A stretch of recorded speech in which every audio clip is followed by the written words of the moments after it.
Oi, gente, vamos para mais um vídeo? Hoje eu quero falar com vocês sobre Setembro Amarelo, né? O que que há por trás da história do Setembro Amarelo? Né? Por que que nós dedicamos o mês de setembro, né, a esse tema, Setembro Amarelo? E o legado do Mustang Amarelo. O que que é isso? Que história é essa, Maria, que você veio trazer para nós hoje? Vamos lá. Nós temos o hábito, né, de dedicarmos o mês de setembro, né, que a gente fala setembro amarelo, a programas de apoio a pessoas que têm problemas emocionais, né, depressão, isso falando de suicidas, essas coisas, né, pessoas que tentaram ou pensam em cometer esse tipo de ato, né, digamos assim. E aí, o que que tem a ver uma coisa com a outra? Vamos lá.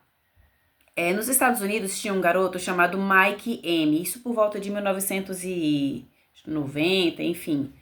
Em 1994 foi fundada, aqui para eu não me perder, foi fundada a Fundação Yellow Ribbon, 1994, pelos pais desse adolescente chamado Mike M.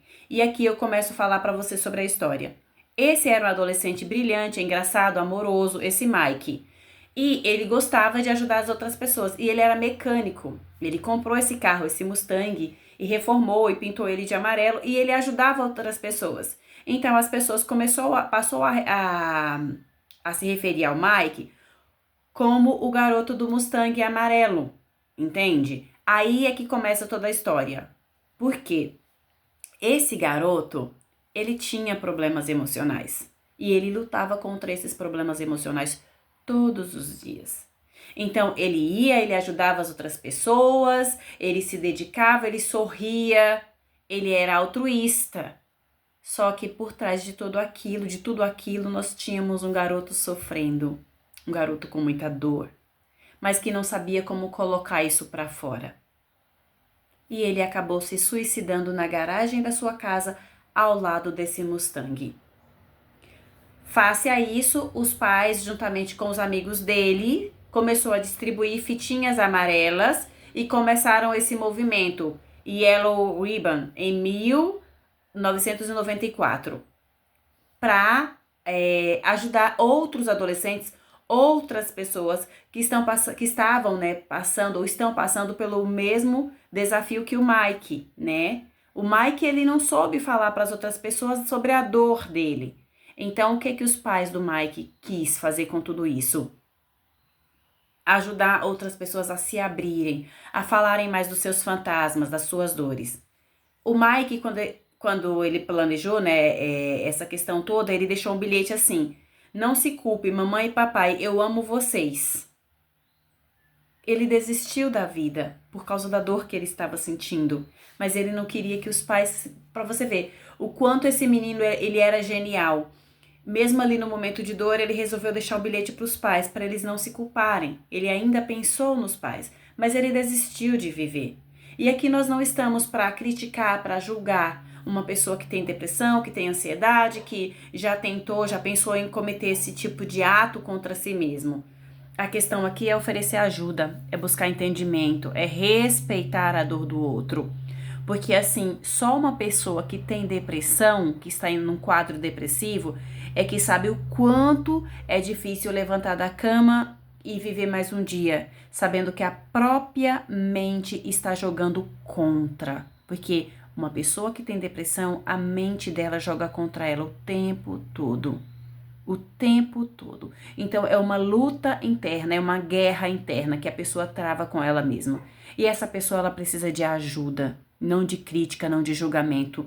Precisa de ajuda técnica, de ajuda especializada para resolver isso.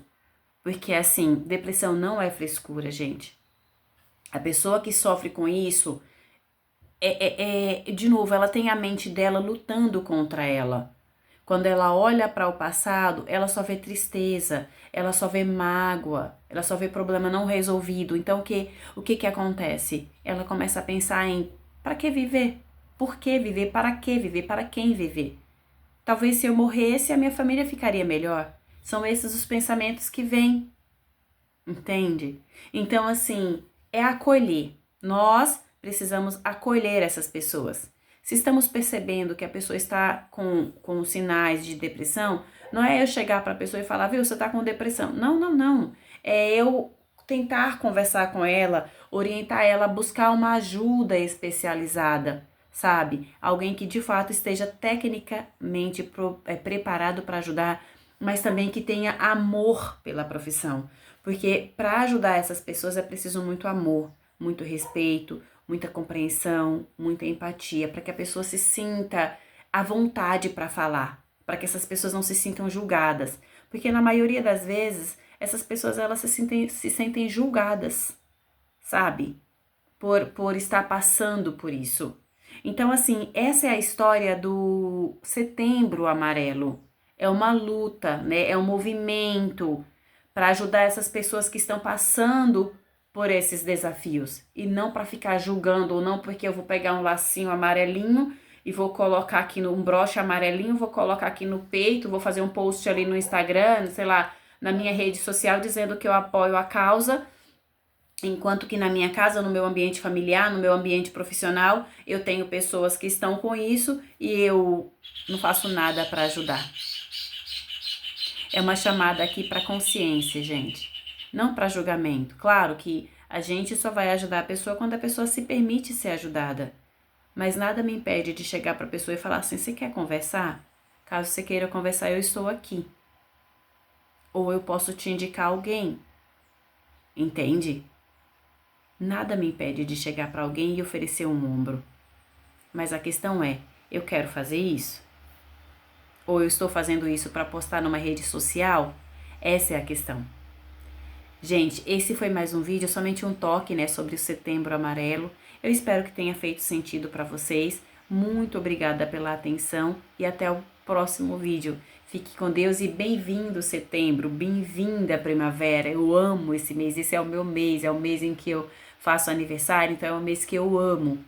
Então, assim, gente, obrigada pela sua atenção e conte comigo. Vamos nos ajudar, vamos nos melhorar, nós nos melhorando, a gente consegue tornar esse mundo um pouco melhor. Obrigada, fiquem com Deus, até a próxima.